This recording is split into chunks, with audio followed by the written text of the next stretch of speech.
कौवा नहीं कहवा कॉफ़ी पीता है सीबीएसई बोर्ड वाला। हिंदी मीडियम वाले जितने लोग होते हैं वो ससुरा क्या करता है, सब बारात जब आती है ना तो खाना खाने से पहले एगो कॉफ़ी रखवा देता है, कॉफ़ी वाला एगो बनाते रहता है। और लोग धधा के जाता है कॉफ़ी पीने, अब मुँह में दाग लेता है। अब मुँह दाग लेगा वो बेचारा भर बारात मुँह दाग लिए हम, ऐसे करेगा। अब उसका जबान जल गया है, अब उसको टेस्ट नहीं आएगा तो वो खाना ज़्यादा नहीं खा पाएगा। तो जानबूझ के हिंदी मीडियम वाला बारात जब खाना खाने आती है तो पहले कॉफ़ी रख देता है, चाव से पियाता है, हाँ हाँ कॉफ़ी पीजिए, पता है इससे ससुरा दाग लेगा मुँह, दाग लेगा तो कम खाएगा, खाना बचेगा। ससुरा 5 रुपया का कॉफ़ी पिला के 50 रुपया का खाना बचा लेता है। हम लोग जब छोटे थे ना तो हम लोग कि सर हम लोग को ये बात पढ़ाए थे कि ससुरा कॉफ़ी पिया के जला देता है, तो हम लोग क्या करते थे, पहले खाना खा लेते थे, दाब के खा लेते थे, उसके बाद कॉफ़ी पीने जाते थे। लाओ कॉफ़ी लाओ रे ससुरा, अब तेरा मुंह जले चाहे कुछ जले कोई फर्क नहीं पड़ता। हम लोग बचपन में बहुत बदमाश थे। आजकल का लड़का ना अजीब हो रहा है, सो तनिको बदमाश ये नहीं कर रहा है। हम लोग के भाई समय में डेली ओरहन आता था। ओरहन मतलब समझते हैं, complaint which is written by the female member of any other house is known as ओरहन इन आवर बिहारी लैंग्वेज। ओरहन देने आती थी, तार लइको आई कैला सा मार के भाग गई, तो हम लोग के अब डेली ओरहन आता था। आजकल का लड़का तो एकदम सीधा हो गया है एकदम।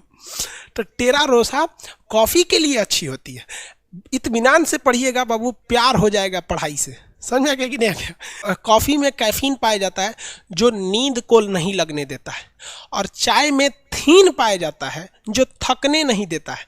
तो अगर आपको थकान हो गया है तो चाय पीजिए, दूर हो जाएगा।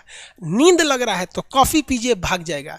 लेकिन यूपी बिहार वाला आदमी एक्स्ट्रा टैलेंटेड होता है, चाय बनाता है उसमें तनी सा कॉफ़ी डाल देता है, थकान और नींद दोनों गायब। समझ में आ गया कि नहीं आ गया। तो हिंदी मीडियम वाला बहुत जुगाड़ू होता है, सब चीज़ खोजता है। सब बारात में जाते जाते कॉफ़ी नहीं पीजिएगा लोग, क्या करना है लास्ट में पीना है। देहात का आदमी बारात जाता है ना, तो जब बारात पहुंचती है तो बोलोरो में से उतरते बेल्ट खोल लेता है, हुक खोल लेता है, ससुरा आज तो दाब के खाएंगे, 8 खरिया ना खैनी तब कहना पूरा खाएगा। और सलाद में सबसे पहले नींबू खोजता है, नींबू है, नींबू जानता है कि अड़च के खाना है, पचेगा कैसे, ना तो बोलेरो में बोकर देंगे हम लोग। आगे चलते हैं,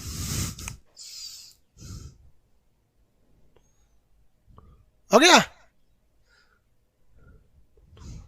हाँ दोनों को मिला देता है। देहात वाला आदमी बहुत थी।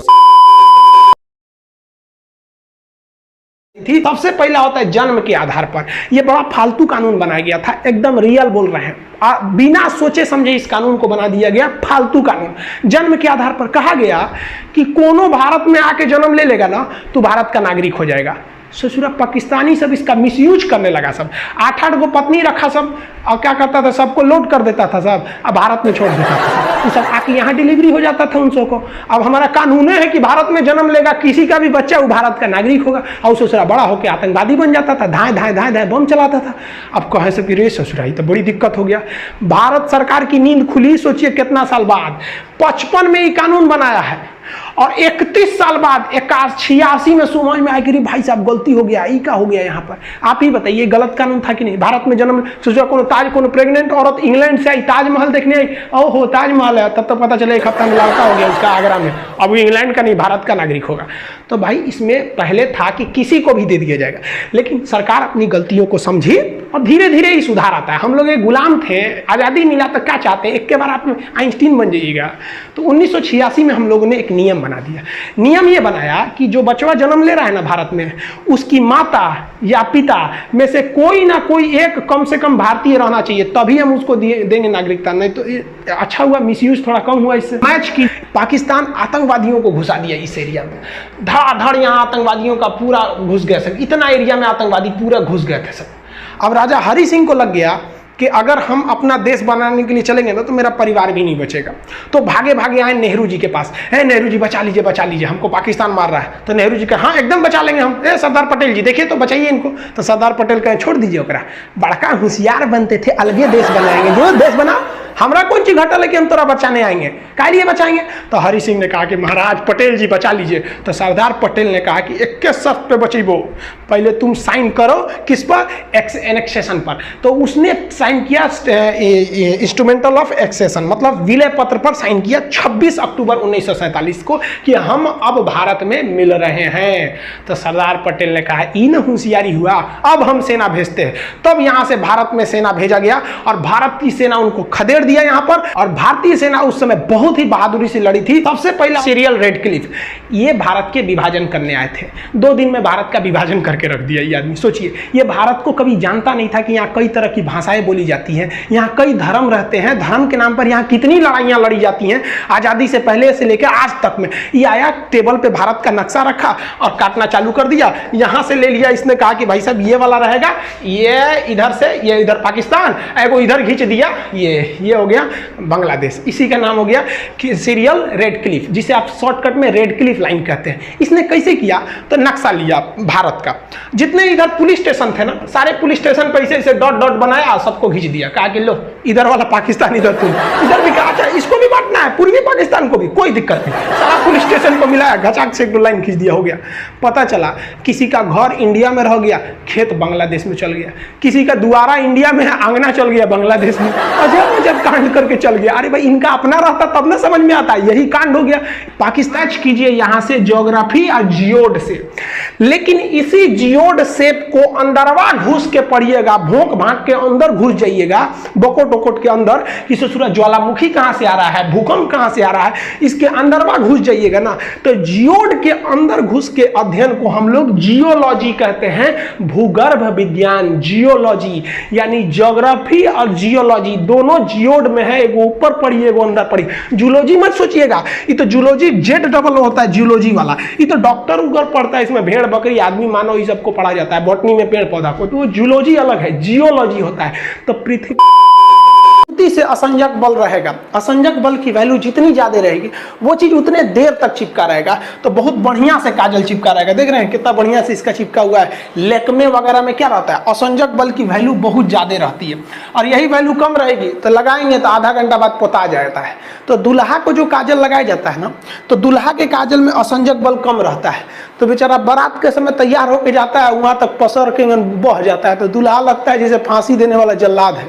लेकिन जो दुल्हन को काजल लगाया जाता है उसका असंजक बल क्या रहता है, ज्यादा रहता है, क्योंकि वो ब्रांडेड कंपनी का लगाया जाता है, तो उसके असंजक बल में वैल्यू रहता है, तो खूब अच्छा से पकड़े रहता है।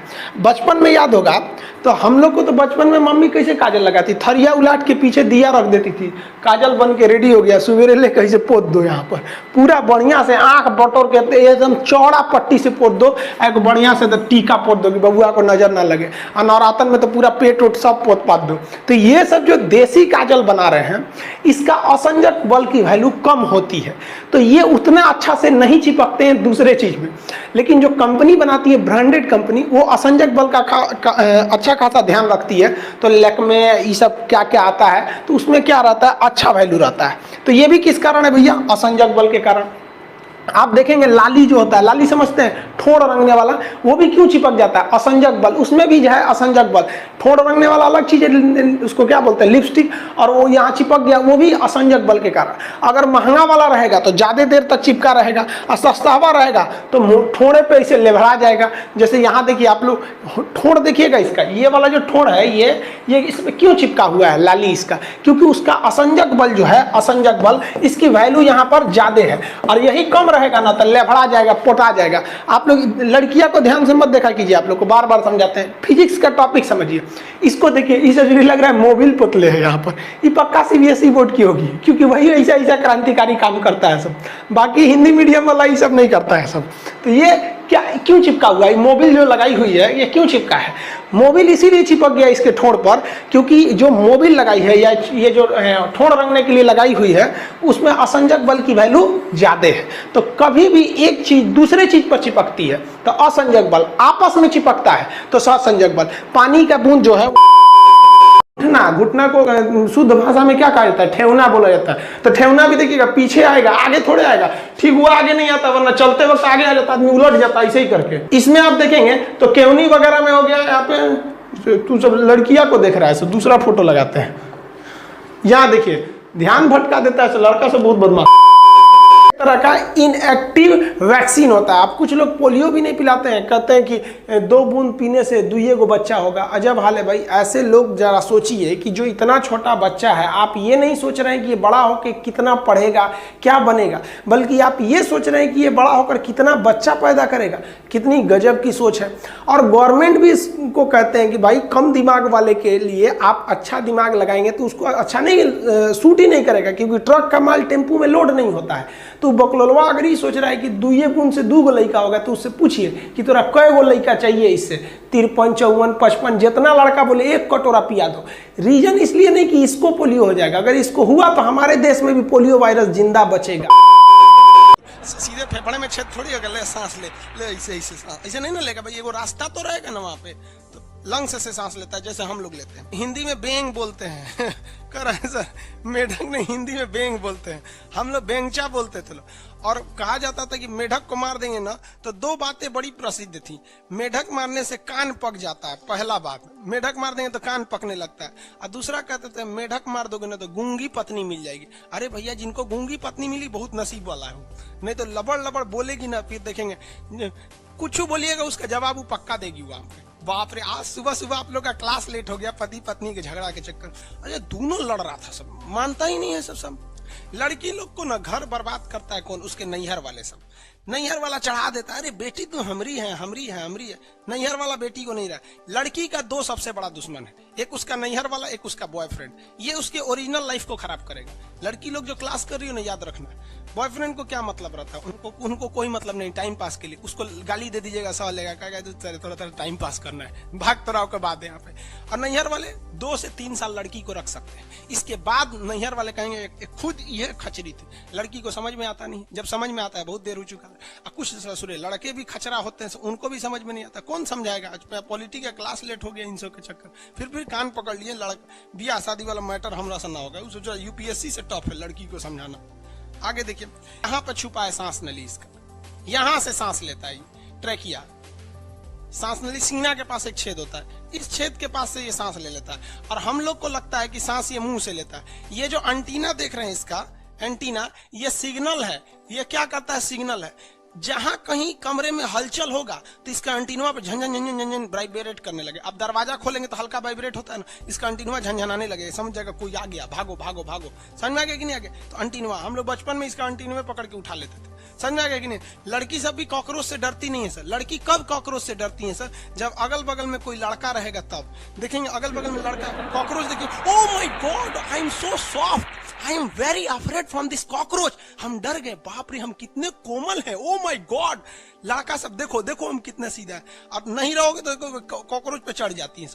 लड़का हो या लड़की, ये दोनों का रिएक्शन डिपेंड करता है कि उसका आगे कौन खड़ा है। लड़का मोटरसाइकिल नॉर्मल चलाएगा, देखिएगा कोनो सुंदर लड़की है ना, ओइट क्या भाग से अभिनंदन पायलट बन जाएगा। वहां पे किसी कॉकरोच का सर काट दीजिएगा तो सांस यहां से तो ले ही नहीं रहा था, तो वो मरेगा ही नहीं। कॉकरोच का सर काट देने से नहीं मरेगा, क्योंकि वो सांस तो नीचे से ले रहा था यहाँ से। तो सर काट देंगे ना तो ऐसे चुपचाप खड़ा रहेगा। जब आप चल जाएंगे तो उठ के चला जाएगा, गधा कहीं का सर काट दिया मेरा यहाँ पे। और 13 दिन तक, वो 11 दिन तक जिंदा रहेगा। ये लगभग कितना दिन जिंदा रह सकता? 11 दिन से। 11 दिन बाद ये मर जाएगा, क्योंकि इसे भूख जब लगेगी ना तो खाना कहाँ से खाएगा? सांस से ये नहीं मरेगा, भूख लगेगी तो ये खाना नहीं खा पाएगा, तो स्टारवेशन यानी भूख से मर जाएगा ये। जिस तरह से जैन धर्म में स्टारवेशन होता है ना, संलेखना जिसे कहा जाता है, वैसे ही ये मर जाएगा कॉकरोच। तो कॉकरोच हाई हो गया तो नमक तेल मसाला गर्म चीज कम कर दीजिए, लो हो जाएगा। तो ये दवा, और मेडिकल पे दवाइयाँ भी अवेलेबल रहती हैं बीपी को कंट्रोल करने के लिए। हाँ, बीपी को कंट्रोल करने का घरेलू उपाय भी क्या है? घरेलू उपाय समझिए। मान लीजिए कि अगर आपका बीपी बहुत बढ़ गया है और आप चाहते हैं बीपी को घटाएं, तो आप अपनी साली से बात कीजिए। साली से बात करेंगे ना तो बढ़ा हुआ बीपी ऑटोमेटिक लो हो जाएगा। और अगर आपका बीपी बहुत लो हो गया है और आप चाहते हैं इस बीपी को बढ़ाएं, तब आप अपनी घर वाली से बात कीजिए। 10 मिनट बात करेंगे ना, आपका लो बीपी को हाई कर देंगे। समझ में गया? तो ये घरेलू उपाय भी है, आप इसको भी नौकरी उकरी लीजिए लोग, और नहीं नौकरी वगैरह नहीं हुआ ना तो घर वाला क्या करेगा, सब कैसे ही बूढ़ सूढ़ को थमा के भेज देगा, ले जाओ जो बनती है आलिया उसी को मिल जाता है कालिया। इसलिए ज्यादा मेकअप टेकअप पे ध्यान नहीं दीजिएगा, इन्हें कि ठोड़ और रंग के घूमने लगे या कोरोना के बीच में। पढ़ाई पे ज्यादा ध्यान दीजिएगा, पढ़ाई वगैरह करिएगा तब ना आपको अच्छा घर द्वार मिलेगा, नहीं तो ऐसे थमा देगा किसी को घर वाला।